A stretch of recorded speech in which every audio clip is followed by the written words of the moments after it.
Ya, kita bersyukur kepada Tuhan kalau pada saat ini kembali kita ada di Ka'bah Tuhan. Kita boleh beribadah, memuliakan Tuhan. Bahkan kita merasakan hadirat Tuhan. Karena Tuhan ada di tempat ini, ya. Karena saudara sekalian, tempat beribadah Tuhan ada. Firman Allah menjamin, saudara, bahwa di mana 2-3 orang berhimpun atas nama Tuhan, Tuhan ada. Ya. Tatkala Ka'bah Sulaiman dibangun, maka saudara sekalian, Tuhan berdiam di situ. Dan orang-orang yang datang di Ka'bah itu beribadah, mereka dilawati Tuhan. Dan segala masalah diselesaikan oleh Tuhan. Karena memang manusia banyak pergumulan, banyak masalah. Hanya datang kepada Tuhan, hanya beribadah kepada Tuhan, maka kita akan melihat jamahan Tuhan menyelesaikan setiap masalah-masalah yang ada di dalam setiap pribadi. Puji Tuhan, saudara. Saat ini kita akan membaca firman Tuhan. Firman Tuhan saya akan ambil di dalam kitab Roma pasal yang ke-6. Roma pasal yang ke-6 ayat yang ke-16. Firman Tuhan berbunyi sebagai berikut dalam terjemahan baru saya baca. Apakah kamu tidak tahu bahwa apabila kamu menyerahkan dirimu kepada seseorang sebagai hamba untuk mentaatinya, kamu adalah hamba orang itu yang harus kamu taati, baik dalam dosa yang memimpin kamu kepada kematian, maupun dalam ketaatan yang memimpin kamu kepada kebenaran. Silakan dulu. Rasul Paulus menyuratkan kepada jemaat yang ada di Roma. Kalau dalam Roma pasal yang ke-6 ini yang bertemakan mati dan bangkit dengan Kristus. Kalau dalam ayat 15 sampai ayat yang ke-23, 2 macam perhambaan. Ya. Saudara, berbicara tentang kehidupan kita manusia. Kehidupan saya dan saudara, kita diciptakan oleh Tuhan, kita dijadikan, dan kita berada di tengah-tengah dunia ini. Di tengah-tengah dunia ini, kehidupan saya dan saudara tidak berdiri sendiri. Ya. Tetapi kita membutuhkan orang lain untuk mendampingi, untuk menolong kita dalam segala apa yang akan kita kerjakan, bahkan apa yang akan kita gumuli. Bahkan saudara, kalau kita kembali kepada firman Tuhan ini, kita melihat bahwa di sini ada 2 macam perhambaan. Bagi kita manusia, ya, memang kehidupan saya dan saudara dikatakan oleh firman Tuhan, kita ini bekerja. Di dalam dunia ini kita bekerja. Ya. Kalau dalam 1 Korintus pasal yang ke-3, bahwa kita ini bekerja bersama-sama dengan Tuhan. Dan Tuhan adalah merupakan bos kita. Nah, di dalam kehidupan kita sehari-hari, maka kita ini bukan bos, tetapi kita ini adalah orang-orang yang siap untuk bekerja. Ada yang jadi buruh, ada yang jadi pegawai, namun dia punya atasan. Ada yang jadi, saudara sekalian, ya, buruh kasar atau harian. Ada yang bekerja sebagai pengusaha, dan kita menjadi buruh. Jadi siapapun yang menjadi atasan kita, dengan sendirinya kita mau tunduk apa yang dia suruh kita kerjakan. Kalaupun kita menjadi sopir, kita menjadi tukang ojek, atau kita pembawa bentor, maka kita harus mengikuti apa aturan bos, bukan mengikuti kehendak sendiri. Terlebih lebih fokus apabila kita mau bekerja, atau orang Manado bilang ya kerja buruh atau makitetek, ya. Setiap hari kita bekerja, maka kita mendapatkan upah. Kepada siapa kita bekerja harus tunduk akan aturannya. Sehingga tatkala kita selesai bekerja, kita akan mendapatkan upah. Itu di dalam dunia, saudara. Tetapi Paulus lebih menekankan, ya, bagaimana kita hidup di tengah-tengah dunia ini, yaitu saudara sekalian hidup bekerja kepada Tuhan atau bekerja kepada iblis, setan. Karena ada dua kekuatan besar yang ada di dunia ini. Tetapi kekuatan yang satu lebih besar daripada yang lain, yaitu kuasa Tuhan. Tuhan itu berkuasa di surga, di langit, dan di bumi. Dan ada juga saudara sekalian kuasa yang lain yang menguasai langit dan bumi, yaitu iblis. Nah, saudara, kita gereja Tuhan kembali diingatkan oleh Rasul Paulus, ya, kepada siapa kita mau memperhambakan diri, ya. Saya akan bacakan bahwa apabila kamu menyerahkan dirimu kepada seorang sebagai hamba untuk mentaatinya, kamu adalah hamba orang itu yang harus kamu taati, baik di dalam dosa yang memimpin kepada kematian maupun dalam ketaatan yang memimpin kamu kepada kebenaran. Nah, ini adalah pilihan, ya. Kehidupan saya dan saudara hidup dalam dua pilihan. Dan saudara kasih dalam Tuhan, pilihan itu kita yang tentukan. Mau ikut Tuhan dengan segala konsekuensinya dan akibatnya nanti. Atau saudara kita mau ikut iblis dengan saudara sekalian akibatnya nanti. Kita sudah diajarkan sejak sekolah minggu, sejak kanak-kanak, bahwa kalau kita ikut Tuhan selamat. Tapi kalau kita ikut iblis, kita akan binasa. Itu anak-anak kecil pun tahu. Nah, oleh sebab itu saya dan saudara diberikan dua pilihan, ya. Nah, pilihan ini harus kita tentukan, ya, sebetulnya bukan nanti dari sekarang, tetapi dari awal kita mengenal Tuhan. Di situ kita sudah mengambil sikap kemana kita akan pergi. Karena Tuhan menciptakan kita manusia punya arah, punya tujuan. Tuhan bukan hanya menciptakan kita manusia, kemudian kita bekerja, kita makan, minum, mengumpulkan harta kekayaan, kemudian sesudah itu mati. Bukan hanya sampai di sana, tetapi Tuhan punya tujuan dalam kehidupan kita masing-masing, ya. Karena apa yang kita kerjakan itu menentukan masa depan kita. Manusia itu diciptakan oleh Tuhan, ya, sebetulnya sama dengan Tuhan, dari kekal akan sampai kekal. Tetapi tatkala manusia jatuh dalam dosa, maka Tuhan tetap mengasihi, mencintai, karena itu adalah ciptaan Tuhan yang mulia. Saya dan saudara, meskipun kita sudah berkelimpangan dosa, Tuhan tetap berkemurahan. Dia punya rancangan-rancangan yang indah untuk menyelamatkan saya dan saudara. Jadi bukan untuk membinasakan, tetapi untuk menyelamatkan. Sebab itu dia rela berkorban, mengorbankan anaknya yang tunggal untuk menebus dosa kita semua. Sehingga kita yang berdosa, yang menuju kepada kematian kekal, kita diberikan pengharapan oleh penebusan darah yang mahal untuk menuju ke sorga. Di dalam Yeremia pasal 21 ayat yang ke-8, minta tolong dibaca.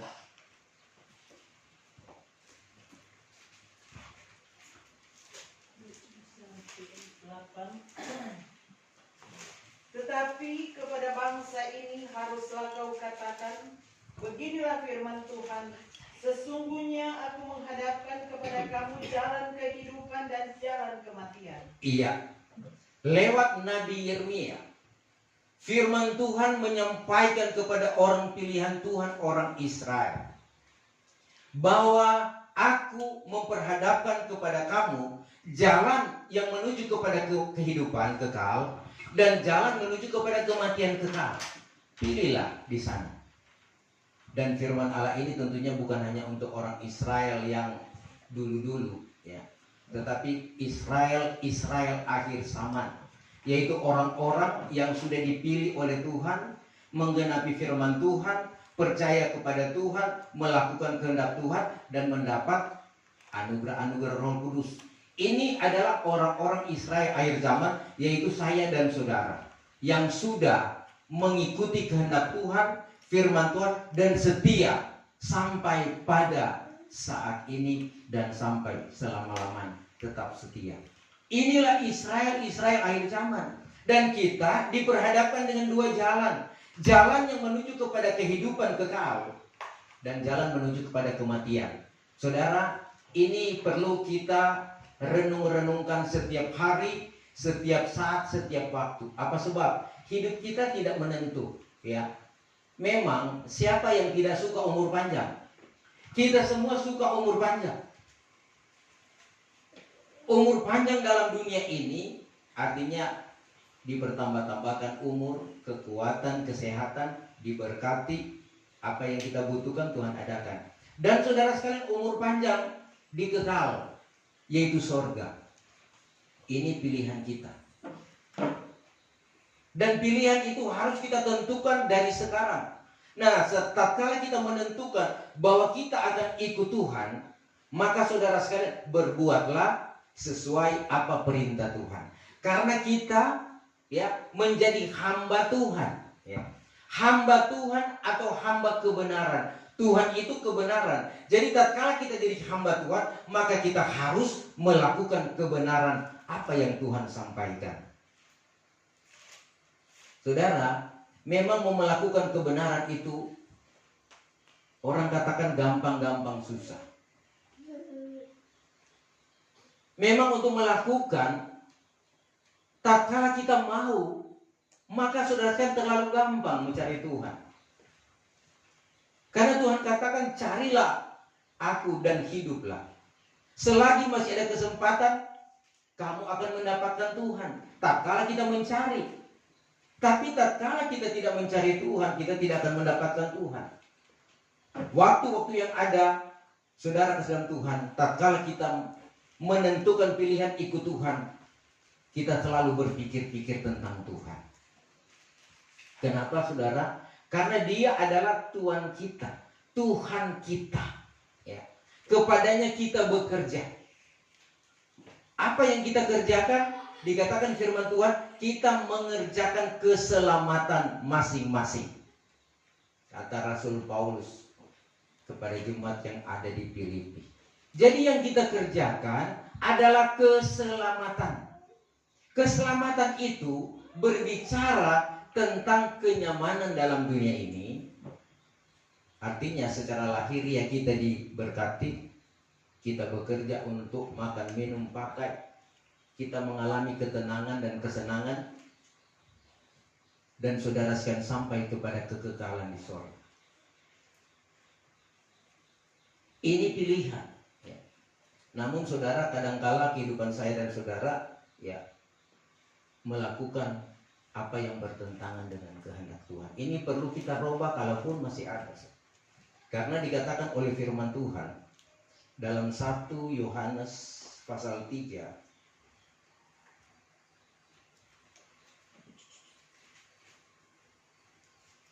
1 Yahya pasal 3 ayat 8 dan ayat yang ke-9. Ayat 8. Maka orang yang berbuat dosa ialah daripada iblis asalnya, karena iblis itu dari mulanya berbuat dosa. Maka inilah sebabnya anak Allah itu diberi nyata, supaya ia boleh membinasakan segala pekerjaan iblis itu. Barang siapa yang berasal daripada Allah, tidaklah berbuat dosa. Karena benih Allah tinggal di dalam orang itu, maka tiada dapat ia berbuat dosa karena ia berasal daripada Allah. Iya, saudara, orang-orang pilihan Tuhan yang melakukan kebenaran itu berasal dari Allah, dari Tuhan. Karena dia tidak berbuat dosa. Tetapi orang-orang yang berbuat dosa itu berasal dari iblis, saudara. Karena iblis itu dari dulu dia memang tugasnya itu membuat kekacauan, membuat kehancuran, membuat orang-orang pilihan Tuhan menderita, memberikan penyakit, memberikan masalah. Orang Manado bilang, orang Biawi bilang kasih-kasih bakalai orang, baku-baku fitnah, kasih-kasih baku marah suami istri, ya. Kasih-kasih baku marah orang tua dengan anak, anak-anak dengan anak, saling bertengkar, saling berkelahi. Itu pekerjaan iblis, saudara. Tetapi Tuhan tidak menginginkan hal itu. Dan tentunya saya dan saudara tidak suka hal seperti itu. Amin. Kita suka hidup rukun dan damai. Tetapi ingat baik-baik, pilihan ada dalam hidup kita. Tuhan memberikan pilihan, saudara. Sebab itu, pilihan itu harus kita tentukan. Jadi, kalau kita kembali kepada awal, manusia jatuh dalam dosa. Itu Adam dan Hawa Tuhan kasih di taman. Kemudian diberkati Tuhan dengan buah-buah. Makan dari buah-buah. Itu gratis. Namun ada Tuhan taruh di tengah-tengah buah pengetahuan baik dan jahat. Tuhan katakan jangan sekali-kali kamu mengambil atau memakannya, kamu akan mati saat itu juga. Ini pilihan. Jadi Adam dan Hawa sudah tahu. Iblis datang menggoda. Dia mulai putar itu firman Tuhan. Barangkali firman Tuhan begini. Dan dia katakan kamu tidak akan mati, tetapi kamu akan jadi seperti Allah. Nah manusia itu saudara, ya, dia mengikuti apa kehendak iblis. Iblis ini jatuh dalam dosa karena dia ingin jadi seperti Allah. Dia mau menantang Tuhan sehingga dicampakkan ke bumi. Nah apa yang ada di pikirannya, dia masuk kepada setiap orang untuk mengganggu. Dia tahu tidak akan mati, tetapi dia akan jatuh dalam dosa. Tapi dosa itu akan membunuh dia. Putus hubungan dengan Tuhan. Nah inilah yang sedang dikerjakan oleh iblis. Sebab itu saudara dan Tuhan, firman Tuhan Rasul Paulus katakan, Efesus pasal yang kelima, jangan kamu beri tempat kepada iblis. Amin. Jangan kamu beri tempat kepada iblis, tetapi berilah tempat kepada Tuhan.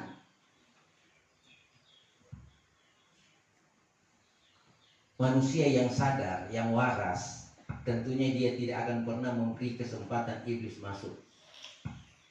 Tetapi iblis itu, saudara, dia makhluk roh, ya. Dia, saudara, saya dikatakan oleh Rasul Petrus, dia seperti singa yang mengaum-ngaum, mencari, melur-lur siapa yang bisa dia pengaruhi, siapa yang bisa dia goda, dia masuk, kemudian dia menghancurkan. Kenapa iblis diibaratkan seperti singa? Singa itu raja binatang, raja hutan. Artinya semua binatang yang ada di hutan takluk kepada singa. Singa ini apa saja yang dia mau buat, dia bisa buat.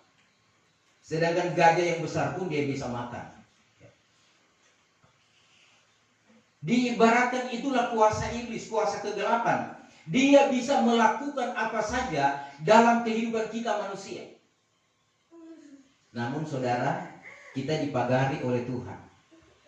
Kalau Tuhan tidak izinkan, iblis tidak akan dapat mengganggu kita. Tetapi tatkala kita memberikan kesempatan kepada iblis, maka dia akan masuk.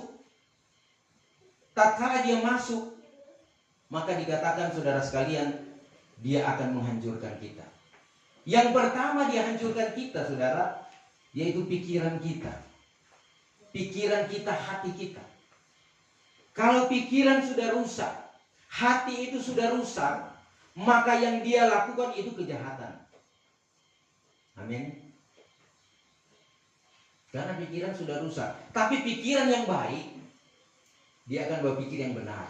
Dia akan hidup dalam kebenaran, kebaikan, dan dia akan mengalami damai dan sejahtera. 2 Korintus pasal yang ke-11.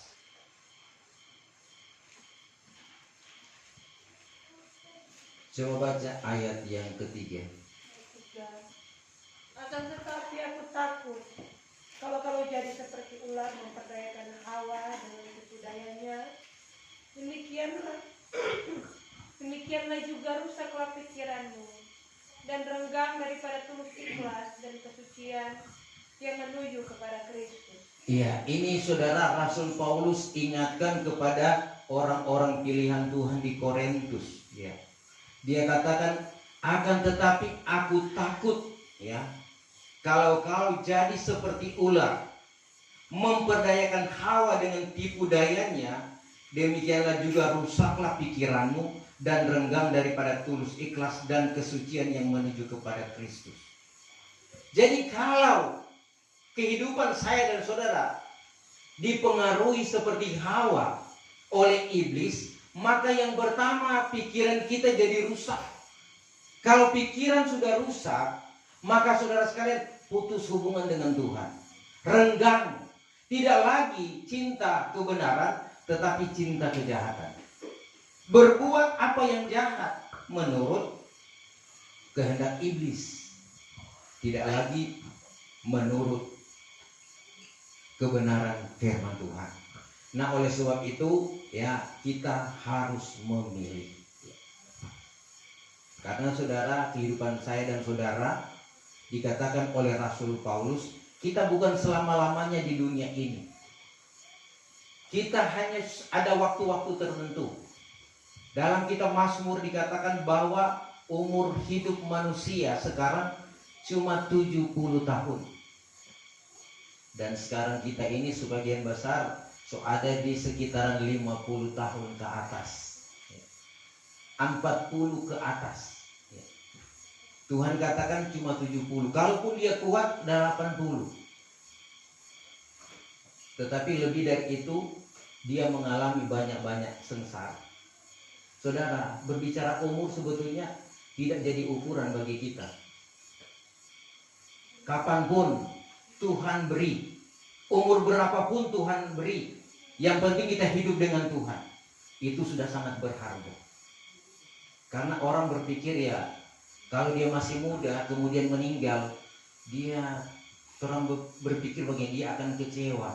Aduh, dia belum menikmati masa-masa indah, apalagi belum menikah, ya. Kemudian Tuhan panggil. Orang berpikir dia akan mengalami kekecewaan. Tapi sedangkan orang sudah menikah pun tidak mau mati. Sedangkan sudah oma-oma, sudah opa-opa tidak mau mati. Apa sebab? Masih mengasihi anak-anak dan cucu-cucu. Tapi saya katakan tadi, umur itu bukan jadi ukuran. Karena kitab Pengkhotbah atau Al-Khatib dikatakan, meskipun kita hidup 2 kali 1000 tahun atau kita hidup 2000 tahun, kalau kehidupan kita ini tidak berkenan kepada Tuhan, percuma. Percuma, saudara. Itu ukuran Tuhan, ukuran firman Tuhan. Jadi meskipun orang cuma sekitaran 30 tahun, 50 tahun, 60 tahun, 70 tahun, menurut kehendak Tuhan, kalau kita hidup sesuai dengan kehendak Tuhan, kita berbahagia. Sebab itu, kebahagiaan itu ditentukan bagaimana kita dekat dengan Tuhan. Kalau kita dekat dengan Tuhan, kita bahagia. Bahagia itu artinya mengalami damai dan sejahtera. Bahagia dari Tuhan beda dengan kesenangan dunia. Orang banyak menyamakan ya kebahagiaan hidup dengan Tuhan dan kesenangan dunia sama. Ya. Sedangkan saudara sekalian, kesenangan dunia itu yaitu tatkala kita sehat. Itu kesenangan dunia. Kita sehat. Kemudian kita diberkati. Keluarga hidup rukun dan damai. Itu kesenangan dunia. Mau kemana-mana ada biaya, ada dana. Beda dengan kesenangan Tuhan. Kesenangan Tuhan itu damai dan sejahtera. Artinya semua itu dikerjakan oleh Roh Kudus. Yohanes 14, Roh Kudus itu memberikan damai dan sejahtera. Kalau kesenangan dunia, dia senang tetapi belum tentu ada sejahtera. Kadangkala berkat itu banyak, melimpah, dia punya simpanan banyak, dia punya fasilitas di rumah luar biasa, oke.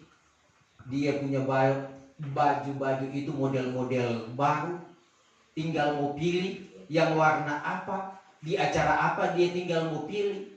Itu kesenangan, ya. Orang yang memiliki itu dia senang, bangga sekali. Tetapi belum tentu hatinya itu sejahtera. Nah, sejahtera itu hanya dikerjakan oleh Roh Kudus. Sebab itu mari kita pikir dari sekarang, ya. Kalau hidup dengan Tuhan kita mengalami damai sejahtera, kenapa kita tidak pilih Tuhan? Karena iblis itu cuma menyenangkan sesaat. Sebab itu banyak orang jatuh karena dosa-dosa sesaat. Namanya dosa itu enak, saudara. Kalau tidak enak orang tidak akan bikin dosa. Kalau dosa itu, saudara sekalian, ya, tidak enak, tentunya kita akan tolak. Tapi karena dosa itu enak, ya kita selalu melakukan dosa. Nah, saudara kasih dalam Tuhan, ya, kita memperhatikan bahwa kita harus memilih kepada siapa kita menjadi hamba. Kenapa kita harus memilih, saudara sekalian? Ya, karena saudara sekalian dikatakan 1 Samuel 20 ayat yang ketiga, selangkah jua jalannya antara kita dengan maut, dan selangkah jua jalannya antara kita dengan keselamatan. Artinya saudara sekalian, kita pilih dari sekarang, kita tentukan dari sekarang, saya mau ikut Tuhan, mengikuti kehendak Tuhan. Maka saudara, tatkala kita dipanggil Tuhan, sorga menjadi bagian kita. Tetapi saudara, yang menjadi pertanyaan, apakah kita akan setia? Dari dulu, sekarang, apakah kita setia mengiring Tuhan? Yang pertama, kita mengasihi Tuhan lebih dari segala perkara. Kemudian hukum yang kedua, mengasihi sesama manusia. Kalau kita mengikuti Tuhan, mengasihi Tuhan, apa yang Tuhan katakan itu lakukan. Kita harus percaya, beriman sungguh kepada Tuhan, baru Tuhan berkenan kepada kita. Karena dikatakan dalam Yohanes pasal yang ke-8, kita akan baca firman Tuhan. Yohanes 8 ayat 31.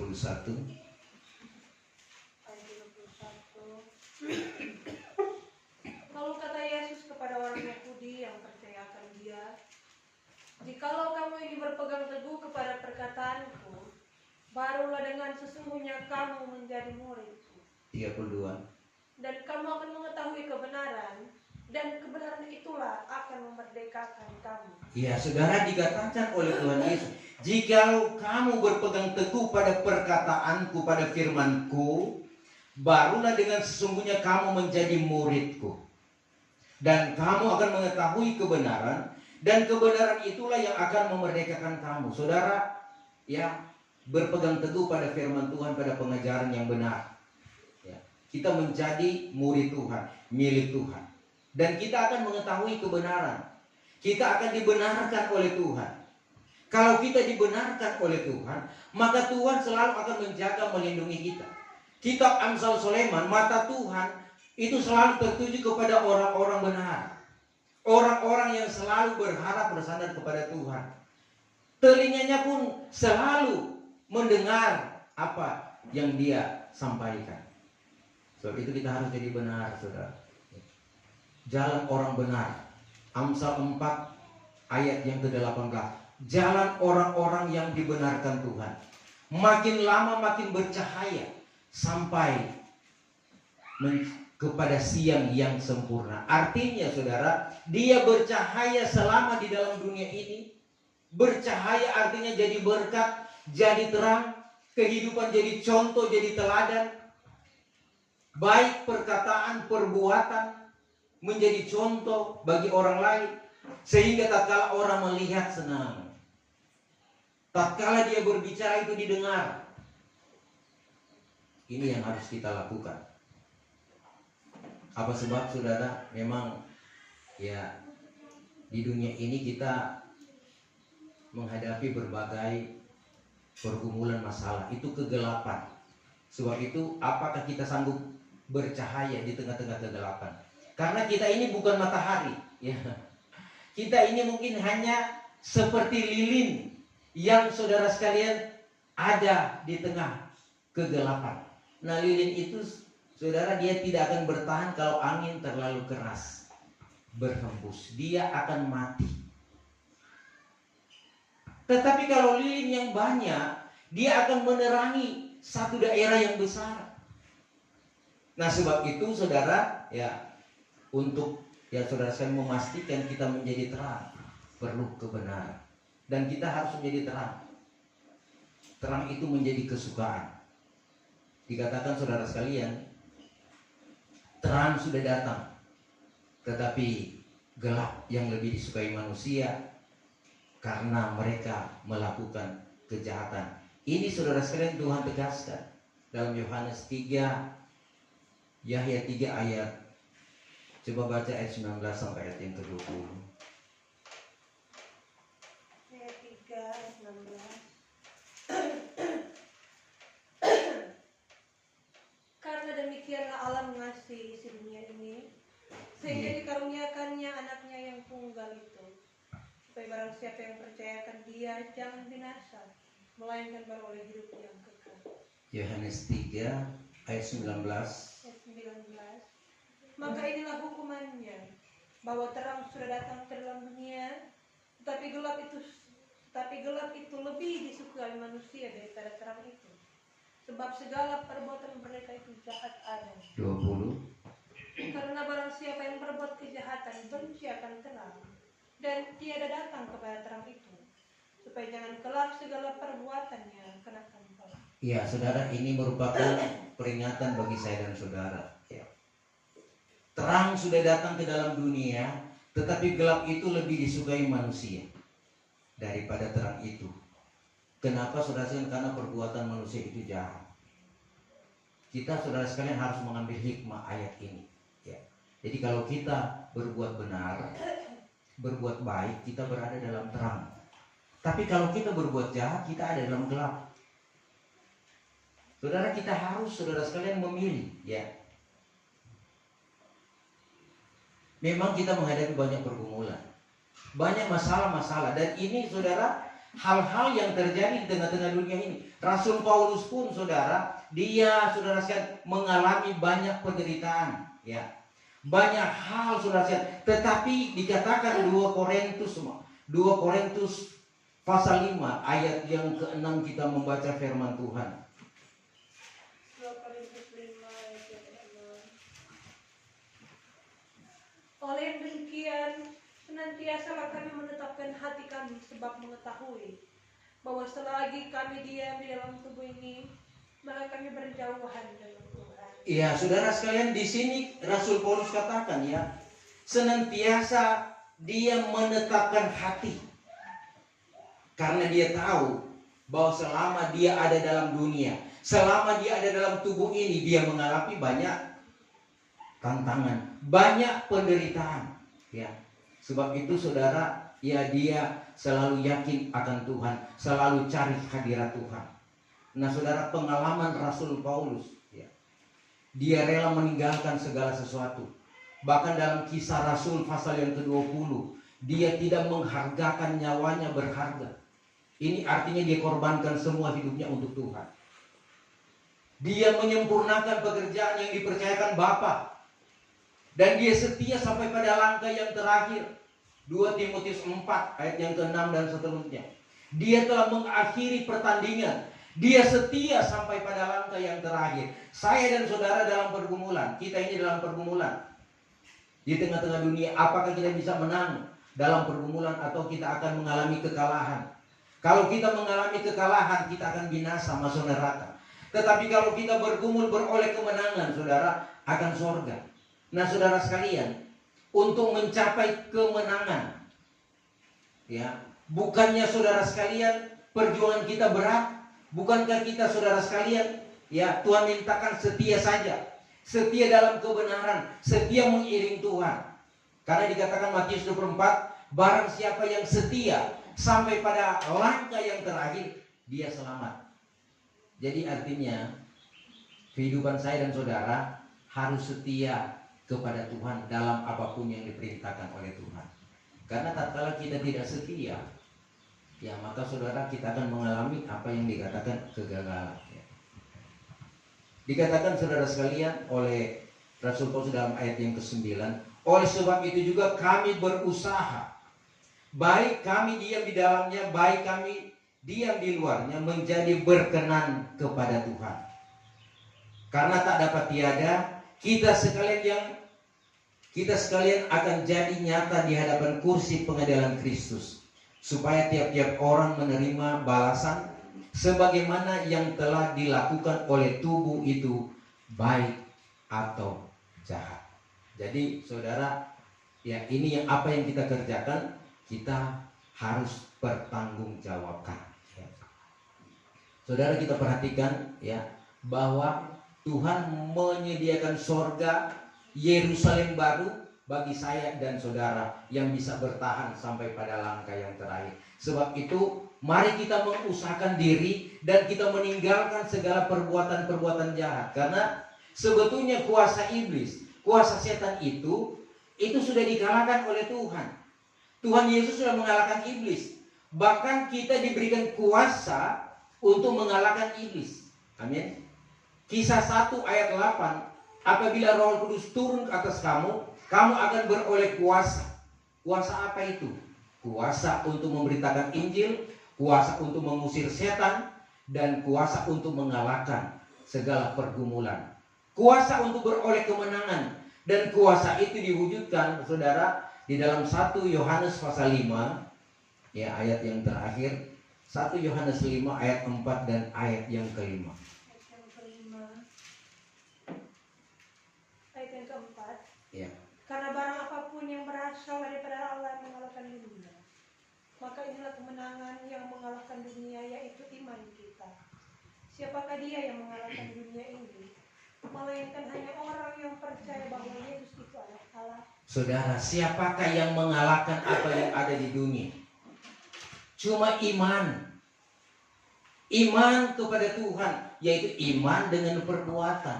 Karena banyak orang yang beriman tetapi tidak melakukan kehendak Tuhan. Apa yang Tuhan perintahkan dia tidak lakukan. Tapi dia percaya kepada Tuhan. Ya.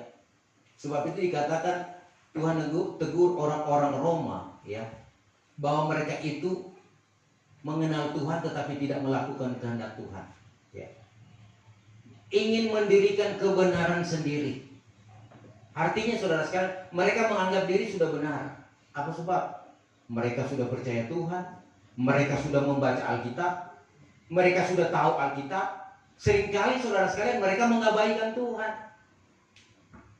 Nah ini saudara sekalian, jangan sampai terjadi dalam kehidupan kita.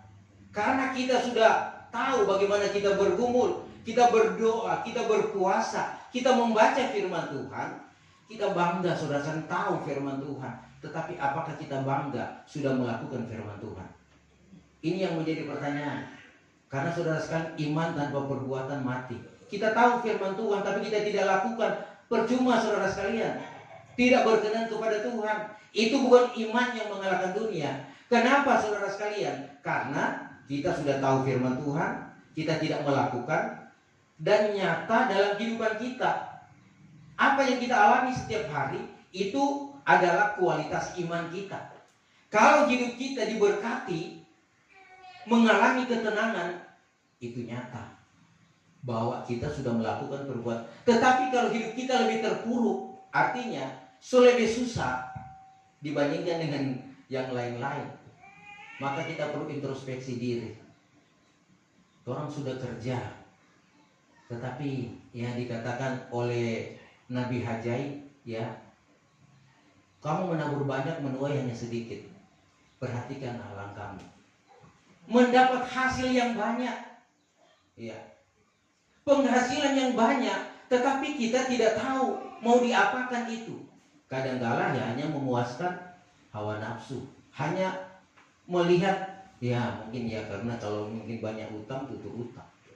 Tapi kita lupa bahwa itu ada bagian Tuhan. Tuhan melihat, ya, saudara punya hasil, punya penghasilan, hasil tanah, hasil kebun, hasil usaha, semua Tuhan berkati.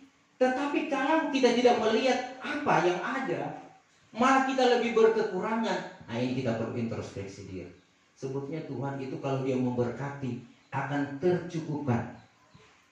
Tapi kadangkala berkat banyak kita terima hanya berlalu begitu saja tanpa kita melihat. Berkat sudah tidak ada tetapi hutang masih tersisa. Nah, ini perlu pakai iman, ya, pakai iman. Jangan kita keraskan hati, buka hati jauh ke Tuhan. Karena saya sebagai hamba Tuhan selalu berdoa, Tuhan berkati sidang jemaat. Tuhan sudah memberkati, tetapi mereka tidak melayani, tidak mau melakukan kehendak Tuhan. Nah, ini saudara, firman Tuhan mengingatkan kita agar supaya kehidupan saya dan saudara benar-benar terpelihara di masa-masa sulit. Ya. Karena masa-masa sulit ini, ya, terjadi bencana, kita mau lari kemana? Kita mau minta pertolongan kepada siapa? Tetapi kalau kita setia kepada Tuhan, melakukan kehendak Tuhan, pertolongan Tuhan itu pasti nyata. Tidak usah kita mau lari kemana-mana, lari saja di kaki Tuhan. Tatkala terjadi masalah bencana di tempat ini, tinggal saja dalam rumah dan berdoa kepada Tuhan. Karena percuma mau lari. Kalau terjadi gunung meletus, terjadi banjir, ya, terjadi malah petaka, hanya lari kepada Tuhan. Amin, saudara. Nah, kalau kita datang kepada Tuhan, maka Tuhan peduli dan mengerti. Apapun masalah kita serahkan kepada Tuhan. Hidup kita serahkan kepada Tuhan. Ini kebenaran firman Tuhan. Mari kita akan mempersiapkan diri. Kita akan menyembah Tuhan dalam roh dan kebenaran.